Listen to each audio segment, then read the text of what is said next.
Darwin টেস্টে অস্ট্রেলিয়াকে ৯ উইকেটে হারিয়ে যেন ক্রিকেট বিশ্বকে বড়সড় এক বার্তাই দিয়েছে বাংলাদেশ দল। অজিদের মাটিতে টেস্ট ফরম্যাটে অজিদেরকেই নাকানিচুবানি খাওয়ানো, এমন ঘটনা দেশের ক্রিকেট ইতিহাসে আগে তো ঘটেইনি, বিশ্বেই ঘটেছে খুব কম। ক্রিকেট দুনিয়া যেন কুর্নিশ জানাচ্ছে বাংলাদেশকে। ডারউইনে প্রতিটি সেশন রাজস্ব করেছে বাংলাদেশ। একের পর এক সেশনে একের পর এক রান, উইকেট, মুহূর্ত ছিল দেশের ক্রিকেট সমর্থকদের জন্য চোখে লেগে থাকার মতো। ৯ উইকেটের এই জয় যেন ক্রিকেট বিশ্বকে জানিয়ে দিল বাংলাদেশ টেস্ট ক্রিকেটটা খেলতে জানে, বেশ ভালোভাবেই খেলতে জানে। গত কয়েক বছরে দেশের বাইরে দারুণ কিছু জয় পেয়েছে বাংলাদেশ।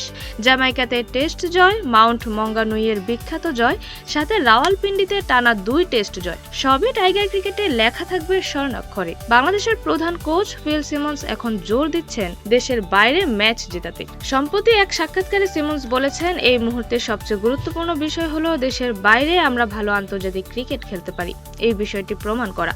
বিশেষ করে অস্ট্রেলিয়া, ইংল্যান্ড ও দক্ষিণ আফ্রিকার মতো জায়গায়, যেখানে বাউন্স ও পেসের কারণে মানুষ মনে করে আমরা সমস্যায় পড়ব, ছেলেরা সত্যিই নিজেদের প্রমাণ করতে মরিয়া যে এশিয়ার বাইরেও আমরা ভালো ক্রিকেট খেলতে সক্ষম।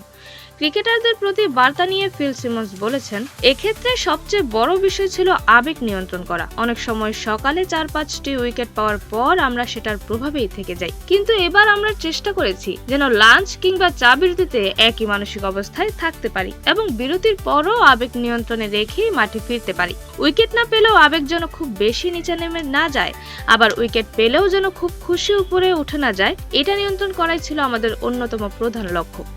অলরাউন্ডার মেহেদী হাসান মিরাজ ডারউইনে সম্ভবত ক্যারিয়ারের সেরা ম্যাচটাই খেলেছেন। মিরাজকে নিয়ে সিমন্সের মূল্যায়ন, মিরাজ দুর্দান্ত ছিল। অলরাউন্ডার হিসেবে তার মর্যাদা দিন দিন আরো বাড়ছে। ৫০ ওভারের ওয়ানডে ফরম্যাটে আমার মনে হয় সে অলরাউন্ডারদের র্যাঙ্কিংয়ে ২ নম্বরে আছে। টেস্টেও সে ক্রমেই উপরে উঠছে। দ্বিতীয় ইনিংসে আমরা তার বিশ্বমানের অফ স্পিন বোলিং দেখেছি। স্টিভ স্মিথও যেমন বলেছে, তৃতীয় দিনে উইকেট ব্যাটিং এর জন্য ভালো ছিল। তারপর স্টিভের মতো ব্যাটারকে বিভ্রান্ত করার যে ক্ষমতা সে দেখিয়েছে, তাতে বোঝা যায় তার অফ স্পিনের মান ক্রমেই উন্নত হচ্ছে। জয়ের পর উদযাপন নিয়ে সিমন্স বলেছেন, সাধারণত আমি থাকলে এত বড় উদযাপন করতে দিতাম না, কারণ আমাদের এখন একটি ম্যাচ বাকি, কিন্তু এবার নিজেকে আটকাতে পারিনি। এমনকি ড্রেসিং রুমেও আমাকে শুধু বসে ছেলেদের উদযাপন দেখতে হয়েছে, কারণ জয়টা এতটাই বড়। সাথে মুশফিকুর রহিমের মতো একজন খেলোয়াড় যে কিনা এত দীর্ঘ সময় ধরে এখানে আছে এবং অনেক কঠিন সময়ের মধ্য দিয়ে গেছে, তার মুখে সেই আনন্দ দেখা সত্যিই দারুণ ছিল। তাদের উদযাপন এবং ম্যাচ জেতার আনন্দ উপভোগ করার মুহূর্তটা